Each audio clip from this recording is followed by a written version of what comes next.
students, now we are going to study Microeconomics chapter 13, Market Equilibrium under Perfect Competition and Shift in Demand and Supply। तो students हम जो ये chapter 13 है इसका हम यहाँ पर जो टॉपिक है मार्केट इक्विलिब्रियम की स्टडी करेंगे, जो कि हमारे पास पार्ट सेकंड है। तो यहाँ हम जो स्टडी कर रहे हैं वो मार्केट इक्विलिब्रियम की, या फिर हम बात करेंगे प्राइस डिटरमिनेशन की। तो स्टूडेंट्स हमने जो लास्ट आपको यहाँ इक्विलिब्रियम बताया था वो एक टेबल फॉर्म में आपको बताया था कि हम कैसे एक जो मार्केट है उसके इक्विलिब्रियम को फाइंड कर पाते हैं, कैसे जो मार्केट इक्विलिब्रियम है वो हमारे पास आ जाता है। तो वहाँ आपने देखा था कि किस तरह से जो प्राइस और जो हमारे पास है उसके बेस पर जो यहाँ पर डिटरमिनेशन था वो आपके पास आया था। तो किस तरह से हमने यहाँ की टेबल आपको यहाँ पर बनाई थी कि, और इसमें आपको हमने यहाँ बताया था कि ये आपके पास क्या था, एक तरफ यहाँ पर ये जो प्राइस था ये आपके पास किस तरह से एक प्राइस आपके पास था, और यहाँ पर जो एसएक्स है मतलब ये आपके पास क्वांटिटी थी और ये आपके पास वीएक्स यानी डिमांड थी। तो यहाँ हम और इसके बेस पर आपको यहाँ पे टेबल बताया था कि यहाँ पर 1 2 3 4 और ये 5 रुपीज जो है आपके पास प्राइस था। ओके, तो यहाँ पर हम कैसे लिख सकते हैं, और वहाँ हमने देखा था कि जो लास्ट टाइम हमने आपका एग्जाम्पल लिया था वहाँ पर हमने प्राइस को गिरते हुए हमने फॉर्म में लिया था कि आपके पास क्या था कि यहाँ पर 5 4 3 2 1 था। हम कैसे प्राइस ले सकते हैं, तो यहाँ पर बस ये ध्यान रखना होता है कि अगर प्राइस कम है तो सप्लाई कम होगी, और अगर प्राइस ज़्यादा है तो सप्लाई ज़्यादा होगी। तो इस तरह से हमारे पास क्या होता है कि जैसे हमारे पास यहाँ 1 रुपये प्राइस है तो यहाँ पर मान लो 10 है सप्लाई, यहाँ पर आपके पास 20 हो जाएगी, यहाँ पर ये 30 हो जाएगी, यहाँ 40 आपके पास होगी, ये 50। तो इस तरह से हमारे पास क्या हो जाएगा सप्लाई इस तरह से। और आपके पास यहाँ पर क्या था, ये डिमांड आपकी है, फिर डिमांड के साथ क्या आपके पास रिलेशन होता है कि डिमांड के साथ हमेशा क्या होगा कि डिमांड जैसे आपके पास जो प्राइस है वो इंक्रीज होगा तो डिमांड अपने आप कम होती चली जाएगी। ये दोनों के लॉ यहाँ पर कंबाइन आपने पढ़े थे। तो इस तरह से अगर हम यहाँ देखें तो ये आपके पास क्या आ जाएगा कि डिमांड हमारे पास क्या होगी, एक पर ये डिमांड ज्यादा होती थी, अब प्राइस बढ़ता है तो ये कम होने लगती है। इस तरह से आपके पास ये जो आप देख रहे हैं कि ये कंडीशंस आपके पास आ रही हैं, और आपने देखा था कि किस तरह से वहां पर जो है ये डिटरमिनेशन हुआ था। तो यहाँ 3 पर हमारे पास क्या हुआ था कि 3 पर प्राइस का डिटरमिनेशन ये आपने देखा था कि इस कंडीशन पर ये हमारे पास इस तरह से था। अभी हमने जब यहाँ मतलब जब क्वेश्चन कुछ स्टूडेंट्स ने हमें भेजे थे तो वहां पर एक गलती ये हो गई थी कि यहाँ पर उनके जो प्राइस हैं वो कहीं पर किसी भी प्राइस पर अगर हम यहाँ देखें तो उनके लिस्ट में जो प्राइस था वो प्राइस उन्होंने 1 से लेकर 10 तक का प्राइस ले लिया, लेकिन और उसमें क्या किया गया था कि उसमें जब आप 1 से 10 तक प्राइस ले रहे हैं तो उसमें 1 2 3 4 5 इस तरह से आपने वैल्यू ली, तो उस वैल्यू में जो सप्लाई है और जो डिमांड है वो कहीं पर भी कॉमन नहीं आ रही थी। कि जैसे आपके पास हम यहाँ पर 1 2 इस तरह से ले रहे 1 2 3 4 5 6 7 8 9 10 ये इस तरह से उसमें प्राइस दिखाए गए थे। हमने यहाँ चेक किया था उसे, तो यहाँ पर क्या था, अगर यहाँ पर ये आप देखें कि आपके पास जो सप्लाई है अगर ऐसे सब देखें तो सप्लाई क्या है कम पर कम होगी और ज़्यादा होगी। तो यहाँ पर क्या की सप्लाई है 10 20 इस तरह से उन्होंने यहाँ पर सप्लाई दिखाई थी। तो ये जो हमारे पास इस तरह से जो हमने जो स्टूडेंट्स ने हमारे पास जो भेजा तो वो हमारे पास इस तरह से ये जो आप देखें कि ये इनका जो रिजल्ट था वो हमारे हमने यहाँ पर जब चेक किया तो वो दिखाई दिया इसके अंदर इस तरह से। अब यहाँ पर उन्होंने क्या किया कि अब जब इसके अंदर जो उन्होंने डिमांड दिखाई, जो डिमांड आपके पास क्या होगी कि ये dx जो था वो क्या लिया कि यहाँ पर इसी तरह से उन्होंने यहाँ पर ले लिया 100, यहाँ पर 90, यहाँ 80, यहाँ पर 70, यहाँ पर 60, यहाँ पर 50, यहाँ पर आपके पास 40, यहाँ 30, यहाँ पर 20 और यहाँ पर 10। ये इस तरह का जब एग्जाम्पल उन्होंने लेकर देखा, यहाँ पर प्राइस था उनका इस तरह से हमने देखे तो यहाँ पर देखिए किसी भी प्राइस इक्वल नहीं हो रही है। तो ये जो हमारे पास जो उन्होंने एग्जांपल दिखाया वो एग्जांपल गलत था। तो हमें ये एग्जांपल ऐसा लेना होता है कि जहां किसी एक प्राइस पर आप देखें तो क्या हो बराबर हो। जैसे आप देखें कि यहाँ पर आप ये क्या जैसे आप यहाँ देख रहे हैं कि 3 रुपए पर जो डिमांड और सप्लाई दोनों 30-30 हैं, तो यहाँ पर ऐसी कोई कंडीशन नहीं दिखाई दे रही है। तो इससे क्या हो रहा है कि हमारा जो एग्जांपल जो न्यूमेरिकल एग्जांपल हमने क्वेश्चन में पूछा था कि एक न्यूमेरिकल एग्जांपल से इसको शो कीजिए, तो वो हमारे पास क्या था वो आंसर होगा इसके बेस पर जो उन्होंने यहाँ शो करने की कोशिश की। तो यहाँ पर कोई भी जो हमारे पास प्राइस डिटरमिनेशन है उसकी कंडीशन हमें दिखाई नहीं दे रही। हमें ये तो दिखाई दे रहा है कि जो लॉ ऑफ सप्लाई है वो किस तरह से आपके पास मतलब फॉलो हो रहा है, लॉ ऑफ डिमांड है वो किस तरह से आपके पास फॉलो हो रहा है। तो यहाँ पर ये दोनों तो लॉ तो दिखाई दे रहे हैं, लेकिन प्राइस डिटरमिनेशन हमें कहीं से कहीं का कहीं नहीं दिखाई दे रहा।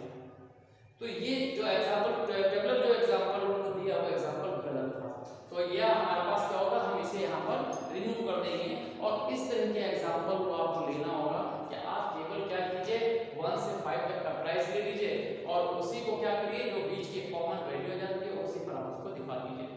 तो ये आपके पास क्या हो जाएगा एक सूटेबल एग्जांपल हो जाएगा और वो आपका सही होगा। तो ये जो इस तरह से आपने एग्जांपल पढ़ा एग्जांपल को ले लिया लेकिन वो गलत है। ओके, तो अब हम जो है इसी चीज को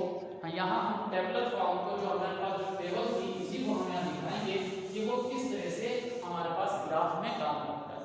तो देखिए जो ग्राफ है उस ग्राफ के अंदर अगर हम यहाँ देखें तो ग्राफ के अंदर आपको क्या करने को देखने को मिलेगा कि ये जो डिमांड और सप्लाई है वो आप देखेंगे और प्राइस को आप देखेंगे। तो किस तरह से आपके पास ये जो हमारे पास क्वांटिटी है वो आपके पास दिखाई देगी। तो इसे आप देखिए कि ये आपके पास क्या है, हमने एक्सिस की बेस पर हमने यहाँ पर ये डायग्राम यहाँ आपके पास बनाई है। तो एक्स एक्सिस हमारे पास क्या हो गया, ये हमारे पास एक्स एक्सिस हो गया और ये हमारे पास वाई हो गया, यहाँ पर हमारे पास प्राइस है। तो ये आपने यहाँ शो कर दिया, ये आपके पास 0 है और यहाँ आपके पास आप देखें ये आपके पास क्वांटिटी आप यहाँ पर लिख सकते हैं कि ये आपके पास क्या होगा ये क्वांटिटी।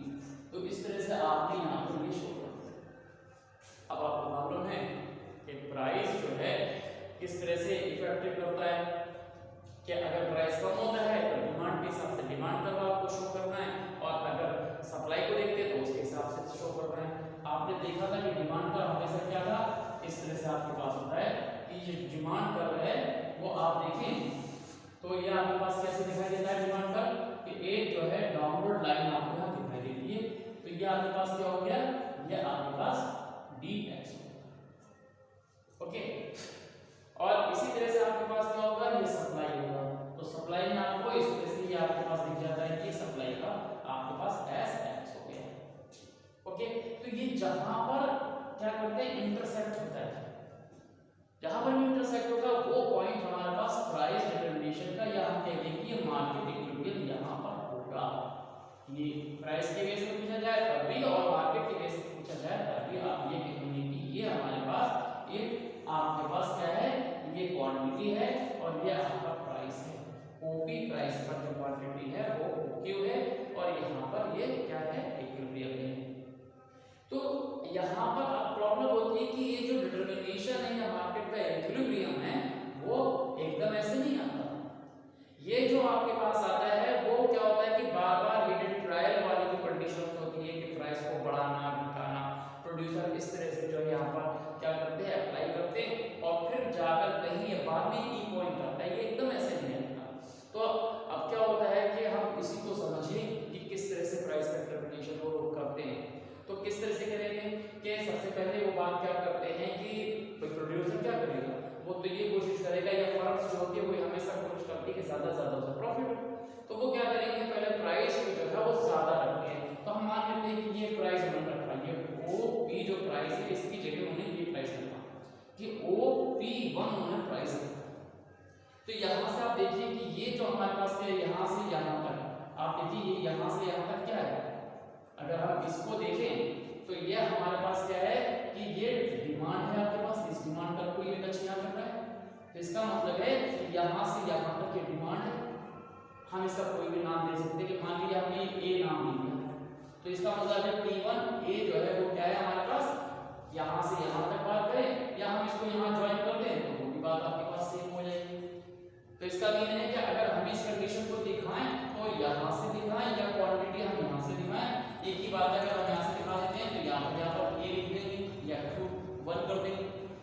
या हम यही कह सकते हैं कि ये जो P1 A जो है वो क्या है, डिमांड है,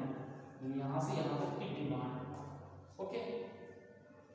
इसके ऊपर इस प्राइस पर, ओपी प्राइस पर। लेकिन यहाँ जो फर्म्स है वो बना कितना रही है, वो सप्लाई से पता लगता है, तो कितना बना रही है, प्रोडक्शन कितना है, आप इसी को आगे बढ़ा दिए तो ये आपके पास क्या लिखेगा कि यहाँ से यहाँ तक आपके पास क्या लिख रहा है, ये आपके पास लिख रहा है कंट्री में जो हमारे पास जो फर्म्स है वो कितना बना रही है, ये बना रही है P1 A बना रही है, यहाँ से B तक बना रही है। ये आपके पास क्वांटिटी आपके पास है, सप्लाई कितनी है P1 B सप्लाई है, जबकि डिमांड कितनी है P1 B। इसका मतलब है कि ये पोर्शन केवल बिक रहा है और जबकि इतना पोर्शन जो है प्रोडक्शन में है, इसका मतलब इतना जो हमारे पास क्वांटिटी है। तो ये जो हमारे पास A और B पोर्शन है वो हमारा नहीं बिक रहा है। क्यों नहीं बिक रहा है, क्योंकि ये एक्सेस है, ये डिमांड केवल इतनी है और जबकि बना इतना है, तो ये हमारे पास क्या हो जाएगा, ये यहाँ से लेके यहाँ तक क्या हो जाएगा, ये एक्सेस सप्लाई हो गया। ये जो हमारे पास है इस आप क्या बोल देंगे कि ये यहाँ से यहाँ तक जो आप देख रहे हैं, तो ये आपके पास क्या हो जाएगा, ये हो जाएगा एक्सेस जो हमारे पास क्या है, ये सप्लाई आपके पास आ जाती है, ये एक्सेस, या आपके पास क्या होगा, हमने इसको लिख दिया कि एक्सेस सप्लाई। अब ये जो सप्लाई है, अब आपको मालूम है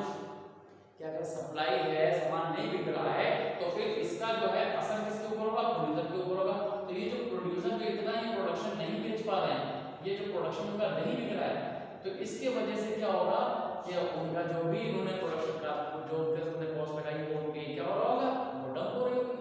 तो वो नहीं निकल रही होगी। तो इसके लिए क्या करेंगे, जब एक्सेस सप्लाई होती है तो प्रोडक्शन ज्यादा होता है, तो उसका एक प्रेशर होता है किसके ऊपर, फर्म के ऊपर। अब वो क्या करती है कि वो प्रेशर क्या होता है कि हमेशा क्या होता है कि प्रेशर नीचे की तरफ, किसका नीचे की तरफ, कि ये हमेशा क्या करेंगे, तो ये सामान जो है इस प्राइस पर उनका नहीं बिक रहा,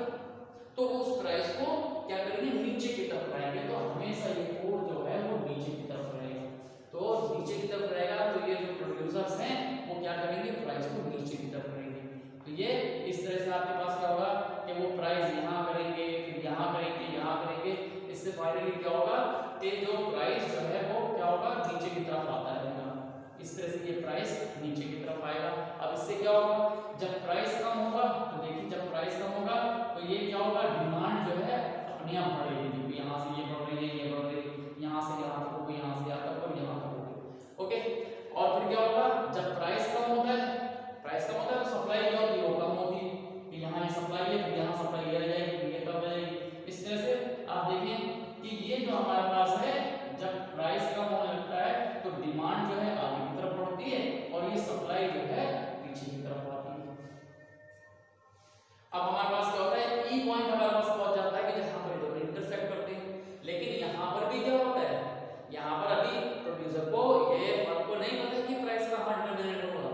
वो प्राइस हो सकता है कि वो और नीचे आ जाए, तो प्राइस कहां आ जाए, मान लीजिए प्राइस जो है वो यहां पर आ जाए, ये कंडीशन आ जाए कि अब प्राइस जो है वो ये कर दे, ये P2 हो जाए। अब इस P2 पर आप देखिए ये क्या है,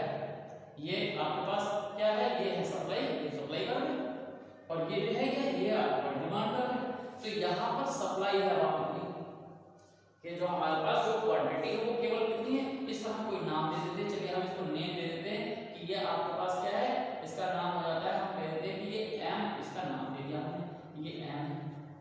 कि P2 M जो है हमारे पास क्या है, और सप्लाई है। सप्लाई का मतलब है कि इतना सामान जो है आपके पास है, जबकि हम डिमांड की बात करते हैं तो ये P2 प्राइस पर इसी को आप आगे बढ़ा दें, तो आगे बढ़ाने पर आपको क्या मिलता है, आपको ये पॉइंट मिल जाता है डिमांड पर, ये M से N कह देते हैं। तो क्या होता है, P2 N जो है वो है डिमांड, इतनी डिमांड है आपके पास, ये डिमांड इतनी है, और जबकि आप